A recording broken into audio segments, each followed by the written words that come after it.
ಇದು ಈ ಬಗ್ಗೆ ಮಾತಾಡ್ಬೇಕು ಅಂತಂದ್ರೆ ಸಾಮಾನ್ಯವಾಗಿ ಈ ನಮ್ಮ 1206 ಏನೈತೆ ಕಪ್ಪು ನೆಲಕ್ಕೆ ಬಹಳ ಚೆನ್ನಾಗಿ ಸೂಕ್ತವಾಗಿ ಹೊಂದ್ಕೊಳ್ಳುತ್ತೆ. ಬಟ್ ಕೆಂಪು ನೆಲದಲ್ಲೂ ಸಹ ಇದು ಉತ್ತಮವಾದ ಇಳುವರಿನ ಕೊಟ್ಟಿರ್ತಕ್ಕಂಥ ಪ್ರದರ್ಶನಗಳಿದೆ. ಬಟ್ ಕಪ್ಪು ನೆಲ ಮತ್ತೆ ಕೆಂಪು ನೆಲಕ್ಕೆ ನಾವು ಹೋಲಿಸ್ಕೊಂಡ್ರೆ ಒಂದು 2-3 ಕ್ವಿಂಟಾಲ್ ಅಷ್ಟು ಇಳುವರಿ ಆ ಕಡೆ ಈ ಕಡೆ ಆಗ್ಬಹುದು. ಬಟ್ ಕಪ್ಪು ನೆಲದಲ್ಲಿ ಕಡಾಖಂಡಿತವಾಗಿ ನೀವು ಚೆನ್ನಾಗಿ ಬೆಳೆದಿದ್ದೆ ಆದಲ್ಲಿ ಯಾವುದೇ ವಾತಾವರಣದ ಸಮಸ್ಯೆಗಳು ಬಂದಿಲ್ಲ ಅಂತ ಪರಿಸ್ಥಿತಿನಲ್ಲಿ 20ರಿಂದ 22 ಕ್ವಿಂಟಾಲ್ ತನಕ ತಗೊಳ್ಬಹುದು. ಕೆಂಪು ನೆಲದಲ್ಲೂ ಸಾಮಾನ್ಯವಾಗಿ ನೀವು 18ರಿಂದ 19 ಕ್ವಿಂಟಾಲ್ ತನಕ ಇಳುವರಿನ ತಗೊಳ್ಬಹುದು.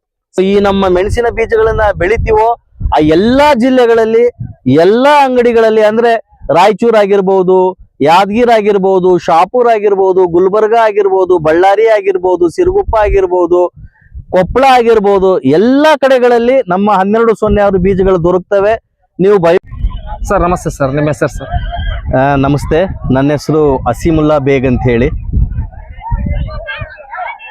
ನಾನು ಬಯೋಸೀಡ್ ಕಂಪ್ನಿನಲ್ಲಿ ಮಾರ್ಕೆಟಿಂಗ್ ಮ್ಯಾನೇಜರ್ ಆಗಿ ಕೆಲಸ ಮಾಡ್ತಾ ಇದ್ದೀನಿ. ಸೊ ಇವತ್ತು ಒಂದು ಭಾಳ ಸಂತೋಷ ಕೊಡುವಂಥ ಒಂದು ದಿನ. ಯಾಕಪ್ಪ ಅಂತಂದರೆ ನಾವು ನಮ್ಮ ಬಯೋಸೀಡ್ ಕಂಪ್ನಿಯವರು ನಮ್ಮ ಬಯೋಸೀಡ್ ಕಂಪ್ನಿಯಿಂದ ಕೊಟ್ಟಿರ್ತಕ್ಕಂಥ ಒಂದು ಉತ್ತಮವಾದ ಮೆಣಸಿನ ಬೀಜದ ಒಂದು ಪ್ಲಾಟಲ್ಲಿ ನಾವು ಇವತ್ತಿದ್ದೀವಿ. ಸೊ ನಾವು ರೈತರುಗಳಿಗೆ ಇದನ್ನು ತೋರಿಸ್ಕೊಡ್ಬೇಕು ಅನ್ನೋ ಒಂದು ದೃಷ್ಟಿಯಿಂದ ನಾವಿಲ್ಲಿ ಕೂಡಿದ್ದೀವಿ. ಸೊ ಇದು ಬಯೋಸೀಡ್ ಕಂಪನಿಯ 1206 ಅನ್ನುವಂಥ ಮೆಣಸಿನ ಬೀಜದ ಹೈಬ್ರಿಡ್ ಆಗಿದೆ.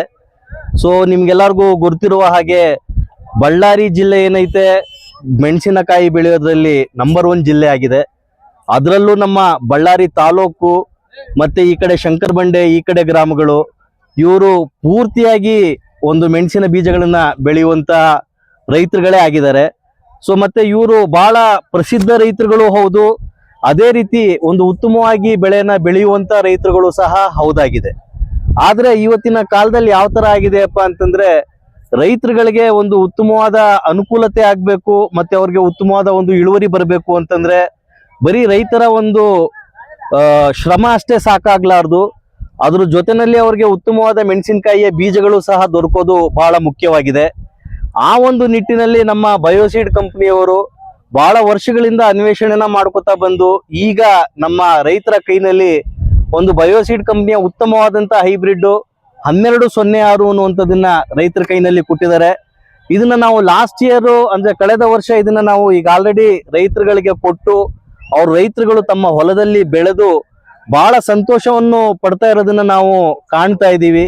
ಮತ್ತೆ ಪ್ರತಿಯೊಬ್ಬ ರೈತ ನೀವು ನಮ್ಮ ಒಂದು ಫೀಲ್ಡ್ಗೆ ಬನ್ನಿ, ನಮ್ಮ ಬೆಳೆನ ನೋಡಿ, ನಮ್ಮ ಪಕ್ಕದ ಬೆಳೆನ ನೋಡಿ, ನಿಮ್ಮ ಬಯೋಸೀಡ್ ಕಂಪ್ನಿಯ 1206 ಬಹಳ ಚೆನ್ನಾಗಿದೆ ಅಂತ ಪ್ರತಿಯೊಬ್ಬ ರೈತರು ಸಹ ಸೂಚಿಸ್ತಾ ಬರ್ತಾ ಇದ್ದಾರೆ. ಆ ಒಂದು ನಿಟ್ಟಿನಲ್ಲಿ ಇದು ಕೇವಲ ಬಳ್ಳಾರಿ ರೈತರುಗಳಿಗೆ ಸೀಮಿತವಾಗಿರಬಾರ್ದು, ಪ್ರತಿಯೊಬ್ಬ ರೈತರುಗಳಿಗೂ ಇದ್ರ ಬಗ್ಗೆ ಗುರುತಾಗಬೇಕು, ಅವ್ರು ಇದನ್ನ ಅರ್ಥಕೊಳ್ಬೇಕು ಅನ್ನೋ ಒಂದು ದೃಷ್ಟಿಯಿಂದ ಈ ನಮ್ಮ ಕಾರ್ಯಕ್ರಮನ ನಾವು ಹಮ್ಮಿಕೊಂಡಿದ್ದೀವಿ. ಸೊ ರೈತ ಬಾಂಧವರೇ, ನಾನು ಬರ್ತೀನಿ, ನಿಮಗೆ ತೋರಿಸ್ತೀನಿ.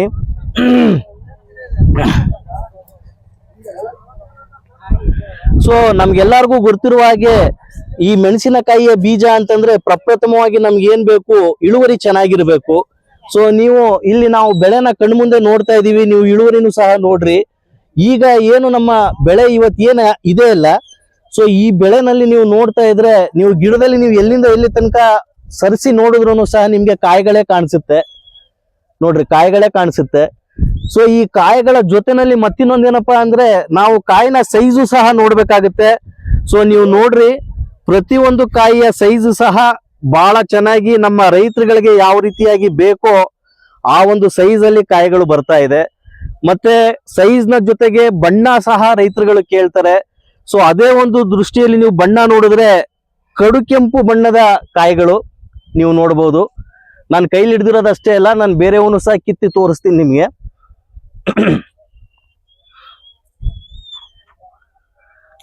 ನೋಡ್ರಿ, ಕಾಯಿಗಳ ಬಣ್ಣ ನೋಡ್ರಿ, ಬಹಳ ಉತ್ತಮವಾದ ಬಣ್ಣ. ಸೊ ಅದ್ರ ಜೊತೆನಲ್ಲಿ ರೈತರುಗಳಿಗೆ ಇನ್ ಸ್ವಲ್ಪ ದಿನ ಆದ್ಮೇಲೆ ರೈತರುಗಳು ಏನ್ ಕೇಳ್ತಾರಪ್ಪ ಅಂತಂದ್ರೆ ನಮ್ಮ ಈ ಕಾಯಿಗಳಲ್ಲಿ ನಮಗೆ ಬಹಳ ಚೆನ್ನಾಗಿ ರಿಂಕಲ್ಸ್ ಬರಬೇಕು ಅಂತ ಕೇಳ್ತಾರೆ. ಸೊ ಆ ರಿಂಕಲ್ಸ್ನು ಸಹ ನೀವು ನೋಡ್ಬೋದು.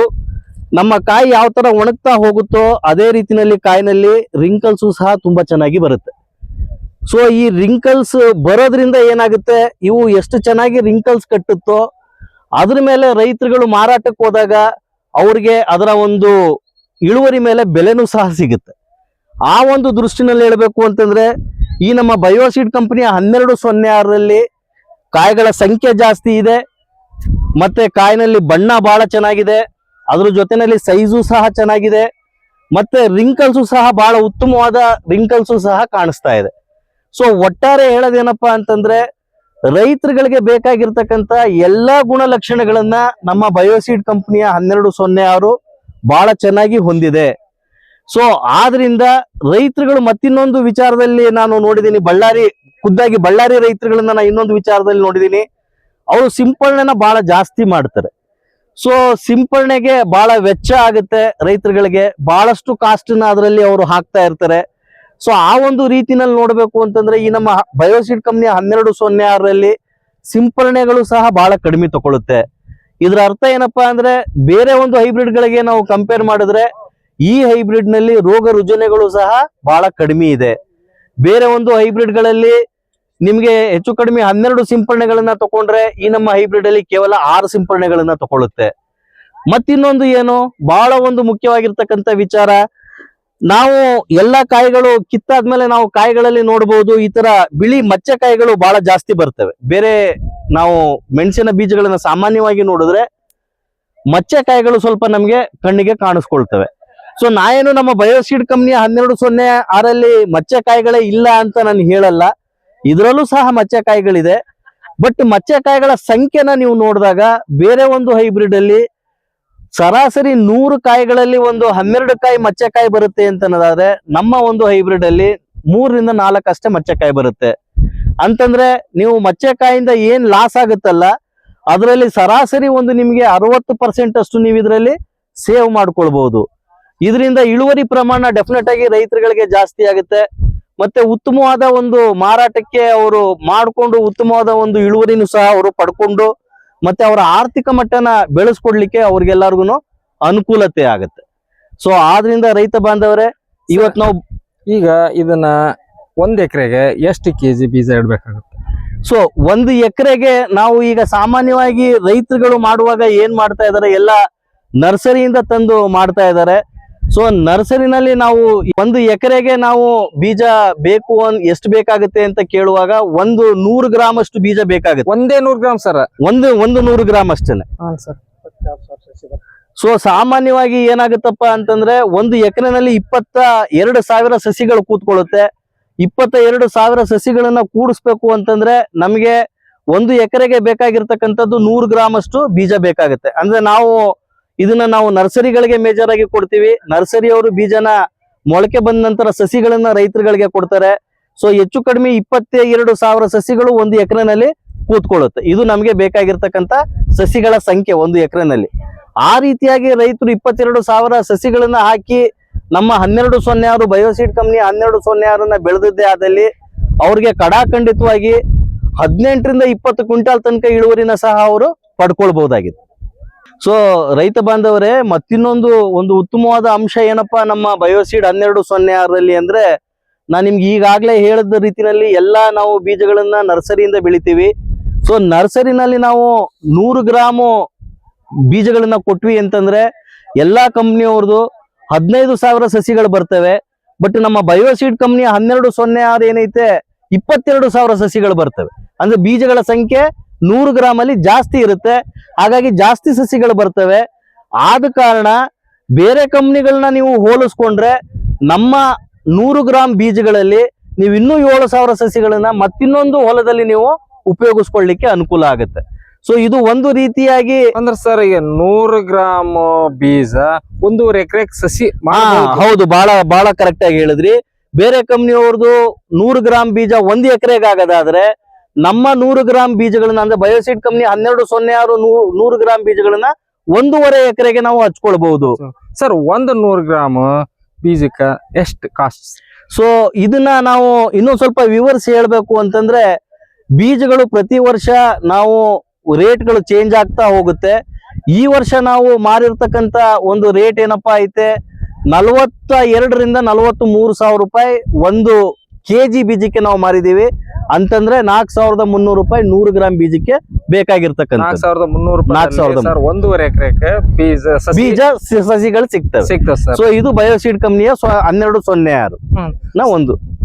ಬೇರೆ ಕಂಪ್ನಿ ಇದೇ ರೀತಿ ಬೇರೆ ಕಂಪ್ನಿಗಳು ಕಂಪೇರ್ ಮಾಡಿದ್ರೆ ನೀವು 100 ಗ್ರಾಮ್ ಬೀಜದಲ್ಲಿ ಬರೀ 1 ಎಕರೆಗೆ ಆಗುತ್ತೆ. ಸೊ ಅದ್ರ ಕಾಸ್ಟ್ ಬಂದು 5,000 ರೂಪಾಯಿ ತನಕ ಹೋಗುತ್ತೆ. ಅಂತಂದ್ರೆ ಹೆಚ್ಚು ಕಡಿಮೆ ನೀವು ಬೀಜದಲ್ಲೇನೆ ನಾವು 1 ಎಕರೆಗೆ ಸರಾಸರಿ ಒಂದು 2,000 ರೂಪಾಯಿ ತನಕ ರೈತರುಗಳಿಗೆ ಅನುಕೂಲ ಮಾಡಿ ಕೊಡ್ತಾ ಇದೀವಿ ಸರ್. ಇದಕ್ಕೆ ನೀರಾಗಿರ್ಬೋದು, ಗೊಬ್ಬರ ಆಗಿರ್ಬೋದು, ರೋಗ. ಸೊ ನೀರಂತೂ ನಮ್ಗೆಲ್ಲರಿಗೂ ಗೊತ್ತಿರುವ ಹಾಗೆ ಇದನ್ನ ಒಣಗ್ಲಿಕ್ಕೆ ಕೊಡದೆ ಹೋದಾಗೆ ಪ್ರತಿ ಒಂದು 15 ದಿನಕ್ಕೆ ನಾವು ನೀರನ್ನ ಹರಿಸ್ಕೊಳ್ತಾ ಇರಬೇಕು. ಅದಂತೂ ಸಾಮಾನ್ಯವಾಗಿ ಎಲ್ಲಾ ರೈತರುಗಳಿಗೆ ಗುರ್ತಿರ್ತಕ್ಕಂಥ ವಿಚಾರ. ಇನ್ನು ನಾವು ರೋಗ ರುಜಿನಗಳ ಬಗ್ಗೆ ಮಾತಾಡ್ಬೇಕು ಅಂತಂದ್ರೆ ಪ್ರಪ್ರಥಮವಾಗಿ ನಾವೇನು ಈ ಬೂದಿ ರೋಗಗಳು ಬರ್ತವೆ, ಮತ್ತೆ ಈ ಬೇರೆ ಒಂದು ಚುಕ್ಕಿ ರೋಗಗಳು ಏನ್ ಬರ್ತವೆ, ವಿಲ್ಟ್ ಏನ್ ಬರುತ್ತೆ, ಈ ಎಲ್ಲಾ ರೋಗಗಳಿಗೆ ನಮ್ಮ ಬಯೋಸೀಡ್ ಕಂಪ್ನಿಯ 1206 ಬಹಳ ಚೆನ್ನಾಗಿ ಸಹಿಷ್ಣುತೆನ ಹೊಂದಿದೆ. ಸೊ ನೀವು ರೋಗಗಳಿಗೆ ಬೇರೆ ಕಂಪ್ನಿಯ ಒಂದು ಹೈಬ್ರಿಡ್ಗಳಿಗೆ ತಳಿಗಳಿಗೆ ಏನ್ ಸಿಂಪರಣೆನ ಮಾಡ್ತಿರ್ತೀರಿ ಪದೇ ಪದೇ ಒಂದು 12 ರಿಂದ 15 ಸತಿ ಸಿಂಪರಣೆನ ಮಾಡ್ಬೇಕಾಗಿರ್ತಕ್ಕಂಥ ಸಂದರ್ಭಗಳಿದ್ರೆ ನಮ್ಮ ಕಂಪನಿಯ 1206ಕ್ಕೆ ನೀವು ಬರೀ ಒಂದು 6 ರಿಂದ 7 ಸತಿ ಸಿಂಪರಣೆನ ಮಾಡಿದ್ರೆ ಸಾಕು. ನಿಮ್ಗೆ ಇಲ್ಲೂ ಸಹ ಖರ್ಚು ಕಡಿಮೆಯಾಗಿ ಉತ್ತಮವಾದ ಬೆಳೆನ ಪಡ್ಕೊಳ್ಳಿಕ್ಕೆ ನಿಮ್ಗೆ ಬಹಳ ಒಳ್ಳೆಯ ಅನುಕೂಲತೆ ಇದೆ ಸರ್. ನಿಮ್ ಈ ಬಯೋಸೀಡ್ 1206 ಸರ್ ಕಪ್ಪು ನೆಲಕ್ಕೆ ಸೂಕ್ತನ, ಕೆಂಪು ನೆಲಕ್ಕೆ ಸೂಕ್ತನ? ಇದು ಈ ಬಗ್ಗೆ ಮಾತಾಡ್ಬೇಕು ಅಂತಂದ್ರೆ ಸಾಮಾನ್ಯವಾಗಿ ಈ ನಮ್ಮ 1206 ಏನೈತೆ ಕಪ್ಪು ನೆಲಕ್ಕೆ ಬಹಳ ಚೆನ್ನಾಗಿ ಸೂಕ್ತವಾಗಿ ಹೊಂದ್ಕೊಳ್ಳುತ್ತೆ. ಬಟ್ ಕೆಂಪು ನೆಲದಲ್ಲೂ ಸಹ ಇದು ಉತ್ತಮವಾದ ಇಳುವರಿನ ಕೊಟ್ಟಿರ್ತಕ್ಕಂಥ ಪ್ರದರ್ಶನಗಳಿದೆ. ಬಟ್ ಕಪ್ಪು ನೆಲ ಮತ್ತೆ ಕೆಂಪು ನೆಲಕ್ಕೆ ನಾವು ಹೋಲಿಸ್ಕೊಂಡ್ರೆ ಒಂದು 2-3 ಕ್ವಿಂಟಾಲ್ ಅಷ್ಟು ಇಳುವರಿ ಆ ಕಡೆ ಈ ಕಡೆ ಆಗ್ಬಹುದು. ಬಟ್ ಕಪ್ಪು ನೆಲದಲ್ಲಿ ಕಡಾಖಂಡಿತವಾಗಿ ನೀವು ಚೆನ್ನಾಗಿ ಬೆಳೆದಿದ್ದೆ ಆದಲ್ಲಿ ಯಾವುದೇ ವಾತಾವರಣದ ಸಮಸ್ಯೆಗಳು ಬಂದಿಲ್ಲ ಅಂತ ಪರಿಸ್ಥಿತಿನಲ್ಲಿ 20 ರಿಂದ 22 ಕ್ವಿಂಟಾಲ್ ತನಕ ತಗೊಳ್ಬಹುದು. ಕೆಂಪು ನೆಲದಲ್ಲೂ ಸಾಮಾನ್ಯವಾಗಿ ನೀವು 18 ರಿಂದ 19 ಕ್ವಿಂಟಾಲ್ ತನಕ ಇಳುವರಿನ ತಗೊಳ್ಬಹುದು ಸರ್. ಈಗ ನಮ್ಮ ರಾಜ್ಯದಲ್ಲಿ ಈಗ ನಾವು ಬಳ್ಳಾರಿಯಲ್ಲಿ ಇದೀವಿ ಸರ್. ಈಗ ನಮ್ಮ ರಾಜ್ಯದ ಎಲ್ಲಾ ಕಡೆನೂ ಈ ಬಯೋಸೀಡ್ 1206 ಸೀಡ್ ಸಿಗುತ್ತಾ?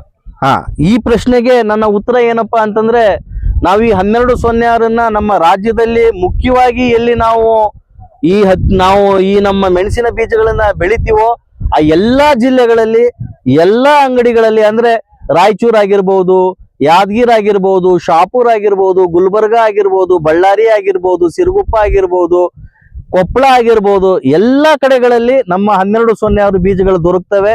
ನೀವು ಬಯೋಸೀಡ್ ಕಂಪ್ನಿಯ 1206 ಬೀಜಗಳು ಅಂತ ಕೇಳಿದ್ರೆ ನಿಮ್ಗೆ ಎಲ್ಲಿ ಬೇಕಾದ್ರೂ ಇದನ್ನ ಖರೀದಿ ಮಾಡುವಂತ ಒಂದು ಸೆಟಪ್ ನ ನಾವು ಮಾಡಿಟ್ಟಿದ್ದೀವಿ ಸರ್. ಅಂದ್ರೆ ನಮ್ಮ ಕರ್ನಾಟಕದ ಎಲ್ಲಾ ಭಾಗದಲ್ಲಿ ಈ ಬೀಜಗಳು ಸಿಗ್ತವೆ. ಹೌದು, ಕಡಾಖಂಡಿತವಾಗಿ ಸರ್. ಆ ವಾತಾವರಣ ಸೂಕ್ತ ಆಗುತ್ತೆ. ಹೌದು, ಕರ್ನಾಟಕದಲ್ಲಿ ನೀವು ಎಲ್ಲಾ ಕಡೆ ಎಲ್ಲಿ ಬೇಕಾದ್ರೂ ಇದನ್ನ ಬೆಳಿಬಹುದು. ನಿಮ್ಗೆ ಎಲ್ಲಿ ಕೆಂಪು ಮೆಣಸಿನಕಾಯಿಗಳನ್ನ ಬೆಳೆಯುವಂತ ಒಂದು ಪ್ರದೇಶಗಳೈತೆ ಆ ಎಲ್ಲಾ ಪ್ರದೇಶಗಳಲ್ಲಿ ನಮ್ಮ ಬಯೋಸೀಡ್ ಕಂಪ್ನಿ 1206 ಸೂಕ್ತವಾಗೈತೆ ಸರ್. ಹಂಗಂದ್ರೆ ಒಟ್ಟಾರೆ ಹೇಳ್ಬೇಕಂದ್ರೆ ಒಂದು ಒಳ್ಳೆ ಪ್ಯಾಕೇಜ್ ಇರುವಂತ ಸೀಡ್.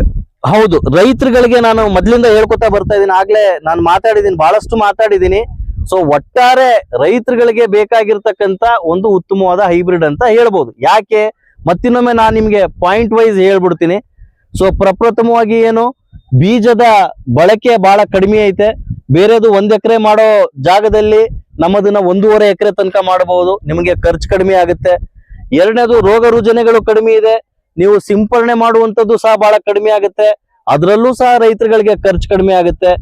ಮೂರನೇದೇನು ನಮ್ಮಲ್ಲಿ ಇಳುವರಿ ಕೊಡುವಂತ ಸಾಮರ್ಥ್ಯತೆ ಬಹಳ ಜಾಸ್ತಿ ಇದೆ ನಮ್ಮ ಬಯೋಸೀಡ್ 1206ಗೆ. ಹಾಗಾಗಿ ನಿಮಗೆ ಆರ್ಥಿಕ ಅನುಕೂಲತೆ ಬಹಳ ಚೆನ್ನಾಗಿ ಇದೆ. ನಾಲ್ಕನೇದೇನು ಇದರಲ್ಲಿ ನೀವು ಕಾಯಿಗಳನ್ನ ನೋಡಿದಾಗ ಕಾಯಿಗಳ ಕಲರ್ ಬಹಳ ಉತ್ತಮವಾಗಿರೋದ್ರಿಂದ ನಿಮ್ಗೆ ರೇಟು ಸಹ ಜಾಸ್ತಿ ಸಿಗುವಂತ ಸಾಧ್ಯತೆಗಳು ನಮ್ಮ ಬಯೋಸೀಡ್ ಕಂಪ್ನಿಯ 1206ರಲ್ಲಿ ನೀವು ಕಾಣಬಹುದು. ಮತ್ತಿನ್ನೊಂದೇನು ನೀವು ಕಾಯಿಗಳ ಒಂದು ಸೈಜ್ ನ ಸಹ ನೋಡಬಹುದು. ಎಲ್ಲಾ ಒಂದೇ ಸೈಜ್ ನಾಗಿದ್ದು ಮತ್ತೆ ಖರೀದಿದಾರರಿಗೆ ಯಾವ ತರ ಬೇಕೋ ಆ ತರದಲ್ಲಿ ಸೈಜ್ ಇರೋದ್ರಿಂದ ಇದ್ರಲ್ಲೂ ಸಹ ನಿಮಗೆ ಅನುಕೂಲತೆಯನ್ನ ಕಾಣಬಹುದು. ಮತ್ತೆ ನಾನು ನಿಮ್ಗೆ ಆವಾಗ್ಲೇ ಹೇಳಿದ ರೀತಿನಲ್ಲಿ ಈ ರಿಂಕಲ್ಸ್ ಬಹಳ ಚೆನ್ನಾಗಿ ಬರುತ್ತೆ. ಸೊ ಇದರಲ್ಲಿ ರೈತರುಗಳಿಗೆ ಒಂದು 100 ರಿಂದ ಒಂದು 300 ರೂಪಾಯಿ ತನಕ ರೇಟ್ ಜಾಸ್ತಿ ಸಿಗುತ್ತೆ ಖರೀದಿ ಮಾಡ್ಲಿಕ್ಕೆ ಬಂದಾಗ. ಮತ್ತೆ ಇನ್ನೊಂದೇನಪ್ಪಾ ಅಂತಂದ್ರೆ ನಿಮ್ಗೆ ಎಲ್ಲಾ ವಾತಾವರಣಗಳಿಗೆ ಇದು ಹೊಂದ್ಕೊಳ್ಳೋದ್ರಿಂದ ರೈತರುಗಳು ನಿಶ್ಚಿಂತೆಯಾಗಿ ಇದನ್ನ ಬೆಳೆದು ಉತ್ತಮವಾದ ಆರ್ಥಿಕ ಅನುಕೂಲತೆಯನ್ನ ಪಡ್ಕೊಳ್ಳಿಕ್ಕೆ ಒಂದು ಉತ್ತಮವಾದ ಹೈಬ್ರಿಡ್ ಅಂತ ನಾನು ಹೇಳಲಿಕ್ಕೆ ಇಷ್ಟಪಡ್ತೇನೆ. ಸೊ ಇವತ್ತಿನ ಈ ಕಾರ್ಯಕ್ರಮಕ್ಕೆ ಎಲ್ಲ ಕೇಳಿಸಿಕೊಂಡಿರ್ತಕ್ಕಂಥ ಮತ್ತೆ ಬಂದಿರತಕ್ಕಂಥ ಎಲ್ಲಾ ರೈತ ಬಾಂಧವರಿಗೆ ನಮ್ಮ ಬಯೋಸೀಡ್ ಕಂಪನಿಯ ಪರವಾಗಿ ಮತ್ತಿನ್ನೊಮ್ಮೆ ನಾನು ವಂದನೆಗಳನ್ನ ಅರ್ಪಿಸ್ತೀನಿ. ಸೊ ದಯವಿಟ್ಟು ರೈತ ಬಾಂಧವರೇ ನಮ್ಮನ್ನ ನೆನಪಲ್ಲಿ ಇಟ್ಕೊಳ್ಳಿ. ಬಯೋಸೀಡ್ ಕಂಪನಿಯ 1206 ಅಂತ ಇದನ್ನ ಬೆಳೀರಿ, ಇದರಲ್ಲಿ ಉತ್ತಮವಾದ ಇಳುವರಿನ ಪಡ್ಕೊಳ್ರಿ. ನಮಸ್ಕಾರ.